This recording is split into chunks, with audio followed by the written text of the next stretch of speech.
Patrick Mahomes struggled, Travis Kelce had a costly drop, and the Kansas City Chiefs slipped to a 2010 loss to the Houston Texans, a defeat that not only put Kansas City's playoff hopes in serious peril, but also ignited a social media firestorm after some of the team's leaders declined to face reporters. ESPN.com. Opening with the facts. The Chiefs never found any consistent rhythm. Patrick Mahomes finished 14 of 33 for 160 yards and 3 interceptions, and Kansas City's offense managed just 1 touchdown, a Kareem Hunt run, while coughing up opportunities in key moments. That line, 3 picks in a single night, is the kind of stat that flips the script on even the most confident dynasties. ESPN.com.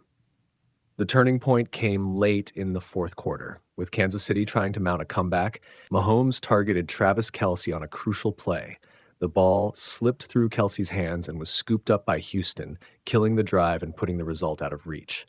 It's the kind of play that stings for a veteran leader, and in a season where every mistake magnifies, it drew harsh scrutiny. NFL.com, what stoked the backlash even more was what happened afterward. Kelce reportedly declined 2 separate requests to speak to the media after the game, and wide receiver Rashee Rice also avoided post-game interviews, choices that many fans and commentators interpreted as a lack of accountability in a moment that demanded it. Social feeds lit up within minutes, and critics framed the silence as fleeing the scene rather than facing questions about drops, routes, and execution. Instagram. Let's be clear. Nervousness, frustration, and short tempers are part of any locker room after a collapse. But at the NFL level, veterans and organizational leaders are judged not only by what they do on the field, but by how they act off it, especially when the team is teetering on the playoff bubble. Walking away from the podium in a make-or-break week becomes, in the court of public opinion, as consequential as the missed fourth-quarter conversion. ESPN.com. So what are the real consequences here? For one, the Chiefs lost another game they really couldn't afford. At 6-7, their margin for error is microscopic. They need near-perfect football the rest of the way and help from other results to even get into the field. More urgently, the optics of stars ducking media responsibility feed a narrative that the supporting cast isn't carrying its weight, and that accountability culture is fraying when the lights are brightest. ESPN.com. From a football perspective, the loss exposed 2 recurring problems: drops in contested situations and an offense that on this night couldn't mask pass pro or play caller issues with explosive plays. Travis Kelce's drop was the most visible symptom, but it wasn't the only one.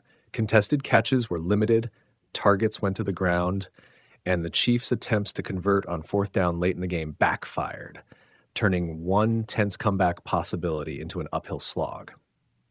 Those failures compound when a HOF-level quarterback throws multiple interceptions. ESPN.com. From a leadership angle, this is where teams either rally or unravel. The best teams absorb criticism and answer it publicly and privately. Players who step up, take questions, and shoulder blame can often blunt a week of negative headlines. When primary veterans decline to address the fallout, it hands the narrative to the critics. Fans notice, analysts notice, opponents notice, and in a tight playoff picture, momentum and perception matter almost as much as X's and O's. Instagram. What should Chiefs fans watch for in the next 72 hours? First, public responses. A short, sincere locker room statement or a measured interview can change the tone quickly. Accountability language, we own it, we'll fix it, and a willingness to detail corrective measures go a long way. Second, how the coaching staff reacts.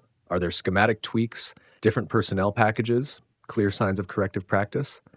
Third, follow up on drops and ball security work. If Kelce and his receivers show up on film ready to reel in contested catches, the optics heal faster than you might expect. ESPN.com. Finally, context matters. This franchise has been defined by elite problem solving in late game and postseason moments for nearly a decade. A single skid doesn't erase that legacy, but complacency can be contagious. Right now, the Chiefs need both accountability and answerable performance. Honest post-game conversations, coached corrections, and cleaner execution on the field. If they want to avoid one of the longest off-seasons a Mahomes-era team has ever had, the response has to be immediate and visible, on film, in practice, and in public. ESPN.com, end of content.